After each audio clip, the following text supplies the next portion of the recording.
Hi guys, how lovely to have you again for our bedtime story tonight. I hope you're doing okay.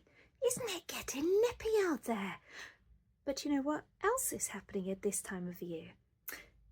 Us grown-ups tend to get very, very busy. And every so often, that means that we set our priorities just ever so slightly wrong. And that's exactly what our story is about tonight. So, are you ready? Have you got your favourite cuddlies? Great, then let's go. For tonight's story, I've chosen us Much Too Busy, written and illustrated by John Bond. Pigeon is extremely busy. Pigeon is doing extremely busy business things. Rushing here, rushing there. Can't stop. Do not disturb. He is very, very busy. Pigeon was so busy that he forgot to look where he was going. Pigeon was so busy that before he knew it, he didn't really know where he was at all. Oh, I'm much too busy for this, huffed Pigeon. I absolutely do not have time for this. Sitting on a log, staring into the distance, was Mouse. Mouse was definitely not busy. Mouse was just looking into the distance and wondering if that tree over there looked more like an ice cream or a spaceship when he spotted a very bothered-looking pigeon. "Can I help you?" asked Mouse.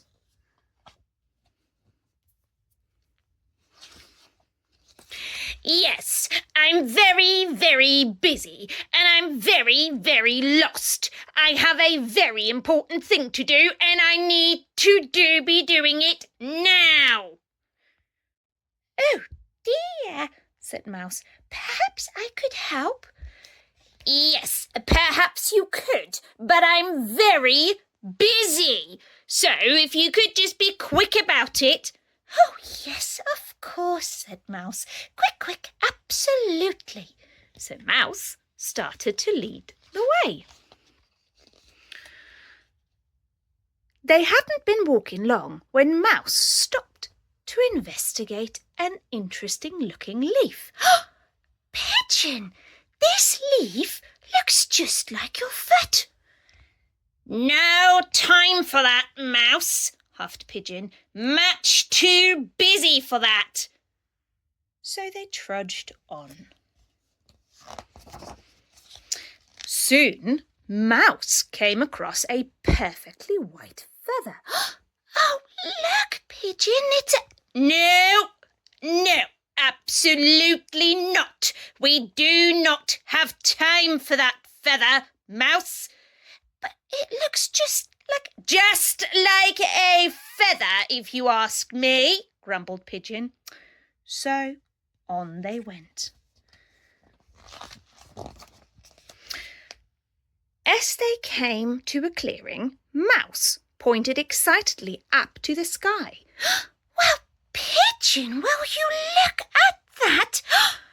That cloud looks just like a dog." "Nonsense, Mouse," said Pigeon. "It's a cloud, like any other cloud. Now can we please just hurry up?" So on they went. Mouse all the time looking around him, while Pigeon stared at his feet and thought about all the very important things he should be doing. But the sky was growing dark, and Mouse suddenly wasn't quite so sure which way to go.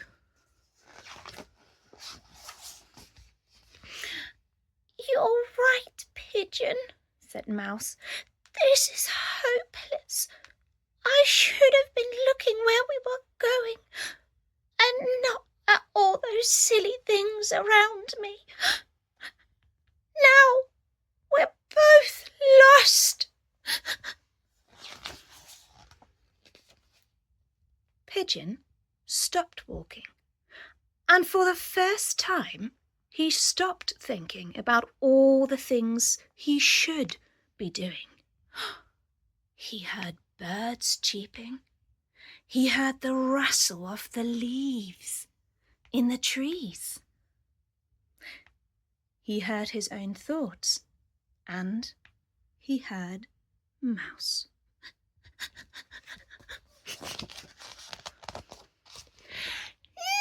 No, that's nonsense, Mouse. What a wonderful forest! Look at it all. And look, can you see?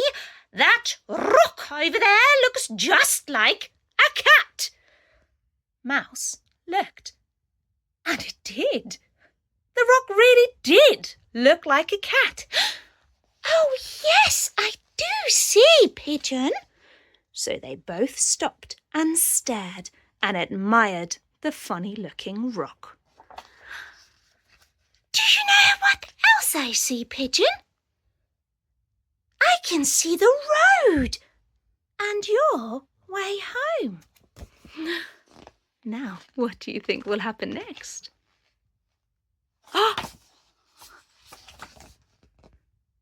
Oh, well, that's nice, said Pigeon. But let's just sit here for a bit and enjoy the forest, shall we?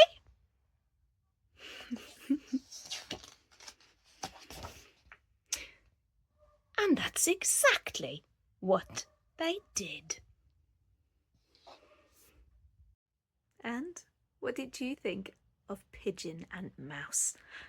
And when have you last simply sat and watched for all the magic to unfold in this beautiful world of ours? I wonder. But now it's time for you to go to bed. So cuddle yourselves in tight. Have you still got your favourite cuddly with you? Great. Then close your eyes. Think of the happiest thing you can, possibly the last big adventure or the next one you're going to go on. And then you're going to have magical dreams. And tomorrow is going to be another wonderful day. See you next time.